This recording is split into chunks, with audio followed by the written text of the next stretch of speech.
All right, so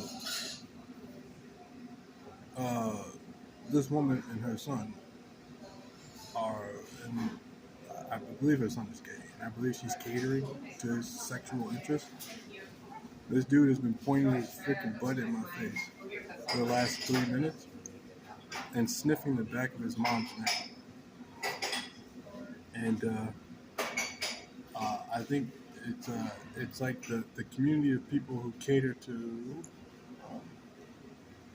the gay culture.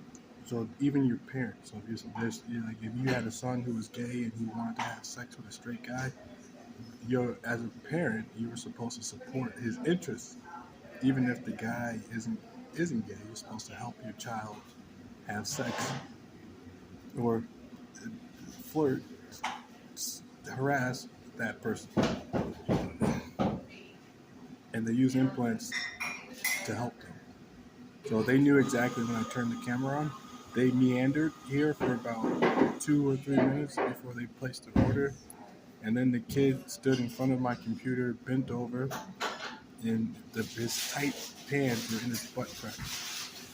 And now they're telling me to turn the camera off so that they can do something that's incredibly harassing once I put the camera down.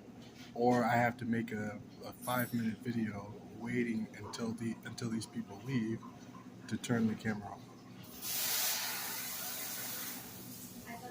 So,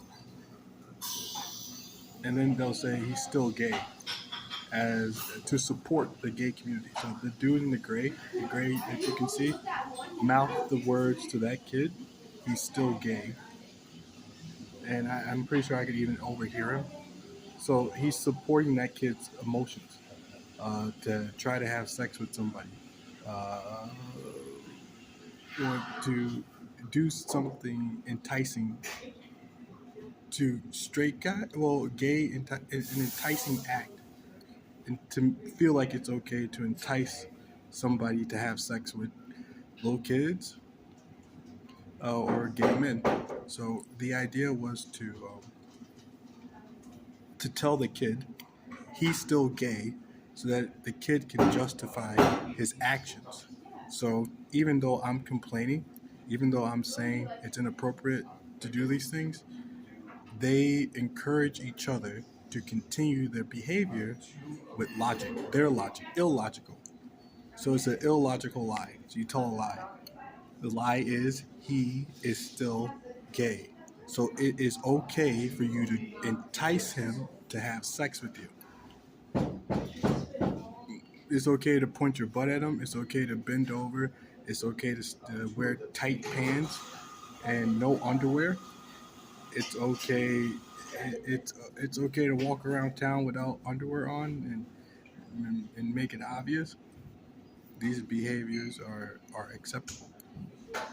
So I disagree, and I think harassing people, sexually harassing people in the community because you believe they're gay, or you want them to have sex with gay people, or you want to prove they're pedophiles like anybody else, is as inappropriate as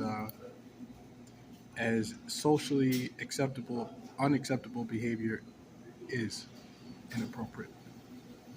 So that's what that kid showed up to do, and his mom was the support structure, for his behavior, which I keep seeing. I keep seeing like the associates of the gay community helping the gay community do things they're not supposed to do. Oh, and someone just told me in my ears that his mom is also gay, and she is helping him harass other people in town. And they expect you to be violent. So these actions are supposed to lead to violence.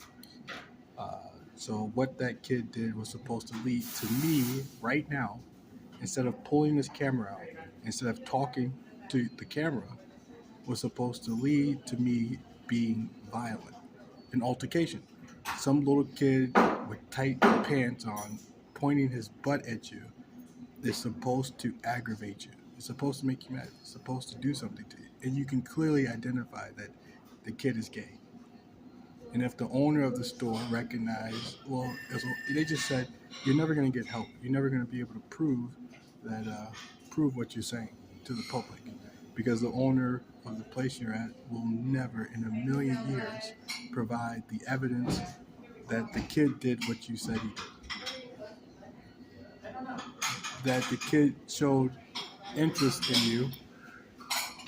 As soon as he walked into this place, the kid decided to show interest. So the owner is never going to prove to the public that what you're saying is absolutely true. What you said in this video is what occurred, and what occurred was supposed to make you mad. It was supposed to lead to an altercation. It was supposed to lead to you being kicked out. So when the kid walked in, I was trying to plug my laptop in back there, and the kid walked all the way in and stared at my hands as I reached back there. So he stood right here and he stared at my hands. And I thought that was pretty cool. I mean, not cool, off-putting. And then when he took his sweater off, the hoodie down, I could see that the kid was gay. So now I'm associating his interest with the known history that if someone is gay and they're showing interest in you, it's not benign, it's not casual, it's not cordial. It's well, they're displaying sex to you at all times. Sexual orientation. They're not displaying anything else to your face. So you associate what you saw, what you see, with a sexual orientation, with sexual thoughts. It's not that you want to have sex, but you associate their appearance with sex, because that's what they display. And now he's displaying an interest in you, and there's a sexual immediate association with his appearance.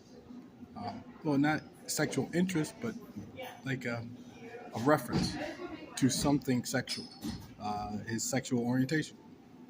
And I think that's why they bother people. That's an easy way to bother people.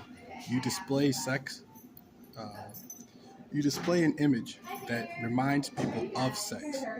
And it's not illegal, but you can immediately get them to start thinking about sex. You can immediately get people to start thinking about sex. If you, and that woman right there just put her butt in front of the camera. I don't record people's butts. That's not what I do. I never do. It usually takes me, and she's doing it too. It usually takes me a long, like a lot of aggravation to pull my camera out. But it's easy to easy to aggravate people. It is. I'm not aggravate. I'm sorry. To display something, to make someone else think about what you want them to think about. You display an image. So the kid shows interest, and then he displays sex, a symbol for sex, or a representation that references sexual orientation, something related to sex. You put the two together, an interest, sexual interest. The kid is displaying a sexual interest in you, and he's acting. There's no smile on his face. There's no energy being displayed. There's no joy. There's no excitement, and that you normally see when people are interested in you. So they smile in your face. They laugh at you. They laugh with you. Or it's a greeting. So it's like he had a quiet face, like empty face, and a sexual reference. So there was nothing else I would think about. So he controls mentalities. So you control what people think. If you are very nice to them when you meet them and you say hi to them, they don't think about sex. But if you take all that niceness away, you take that smile away, you take your behavior, your kindness away from the greeting, and you have an empty face and you have a sexual reference, the only thing these people are going to think about is something sexual. And it's your sexual orientation. And it's off-putting. Now these people are thinking about not wanting to have sex with you. And you know that now. You know they're thinking about sex. So now all you have to do is continue to sexually harass them. That's all you have to do. All you have to do is now continue to give them sexual imagery that they don't want. And now you have you can lead to more aggravations. So you aggravate these people. You stalk them. You follow them everywhere they go. So if I went to another coffee shop, another group of gay people would show up and do exactly what I'm telling you happened here. And they've been doing that for 5 years. And the owners of the places I go to are very well aware that the gay community is group is following me different places that I go to. And they're encouraging me to have sex with gay people, with implants, with stalking, and comments. Comments at a distance, like saying he's still gay, far away, but not too far that I couldn't hear somebody say he's still gay. Um, and that's another way to harass somebody at a distance and to lie about how you were able to and to escape gravity, escape the gravity of harassing somebody in public. And that's that's what people do. Well, that's what I've been telling as well. So you can easily harass people at a distance. And then if they get mad, you can lie and say I didn't say anything. And if I did say something, I wasn't talking to you, or I I have a right to say what I said. So you have a lot of ways to escape the gravity of what you did, but it's still hurtful. You know, he knows that lots of people are doing exactly what you did, and it's aggravating that you can't stop that behavior. So, what do? We tell the public. We always tell the public what happens, what is happening to you, and that's what I'm doing. I am telling the public that I came to this coffee shop to do some homework, and when I did, a gay child arrived shortly after, showed me interest, got my attention, then turned around, pulled his hoodie down, showed me that he was gay, pointed his butt at me a few times, and I pulled my camera out, and then he stopped the displays of interest because there's a recording device. And he's going to deny and say he didn't know, but there's implants. So you can tell somebody else who has an implant in their body to stop showing him interest. He just started recording.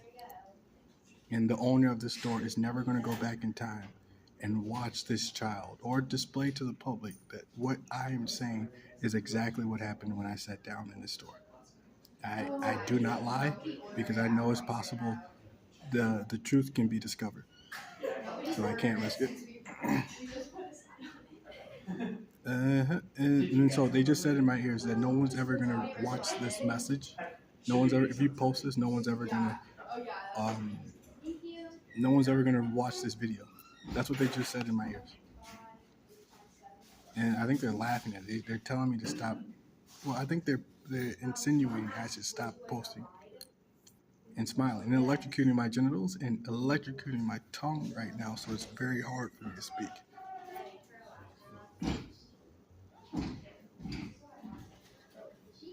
Well, I'm gonna keep telling. That's what happened when I sat down here.